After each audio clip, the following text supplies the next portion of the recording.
Anyway, only thing better right now would be a baseball game because the fresh smell of this grass is intoxicating.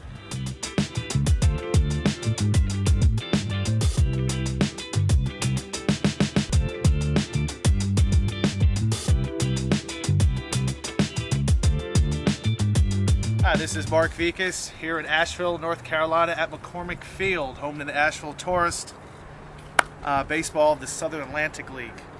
I think it's the Southern Atlantic League. I may have made a mistake there. But anyway, this is a stadium that's been renovated about 20 years ago. And it's kept the same feel that it had back in the 1920s. As you take a look around, it's a little bit different from some of the minor league ballparks you go to. It doesn't have the fancy open concourse. It doesn't have the luxurious suites. It doesn't have a gigantic press box, but it does offer nice close-up action of baseball at an affordable price. Take a look over here. That's a hill. You don't see that a lot in minor league baseball stadiums. Any ball that could get hit out of the ballpark can bounce right back in off a natural boundary. That's something that's kind of unique. Also, look at these walls here. They're gigantically huge. But I did talk to a PR gentleman about 5 years ago, and he said that when they renovated the ballpark, they wanted to keep the feel and aura of the place back in the 1920s. So when fans come in here, it's very unique. The original ticket box is outside. We'll look at that later. But this is all brick. And if you look at the rows of seats, I think you have maybe 15 rows of seats maximum. That's very unique in low-level single A. Some of the single A ballparks I go to look like double A ballparks. So McCormick Field, Asheville Tourist, Asheville, North Carolina. If you ever get the chance to come here, come visit the city. It's a win-win situation. We'll see you next time. Thanks. Welcome to Hickory, North Carolina, home of the Hickory Crawdads. This is LP Franz Stadium, and it's home to the Hickory Crawdads, single A baseball. As you can see, it's a little bit of a cozy ballpark, but the field is immaculate. We're going to get some sunlight here. It's a beautiful spring day. The only thing better about this would be a baseball game going on right now. Fortunately, the game's not here, but as you can tell behind me, they're getting ready for the season. They're posting up some sponsorships, which are vital to minor leagues baseball's existence. And as you see around here, it's a very cozy, comfortable, basic ballpark. But the brick finish really makes it stand out among some other ballparks I've seen. And I don't know, I'm sure it's a good time for all. This is a small little town, about an hour north of Charlotte.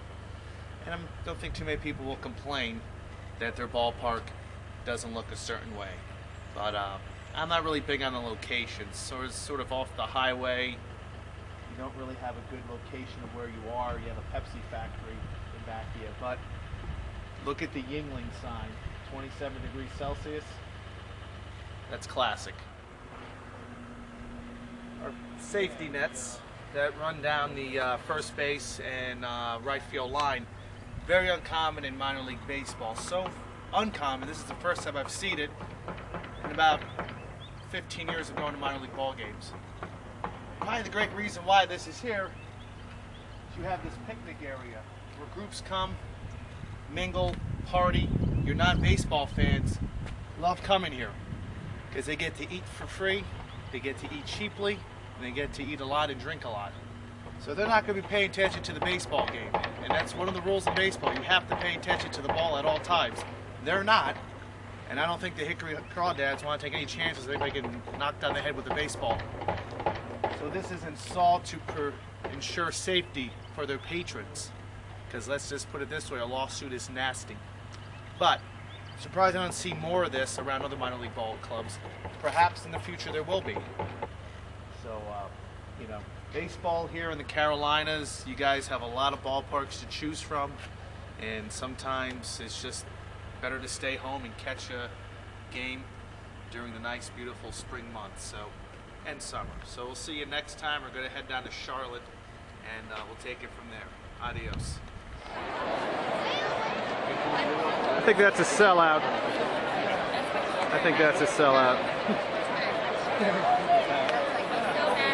I would say it's close to 10,000 people in the stands. A plethora, a cornucopia, a copious amount of fans out here in the grass.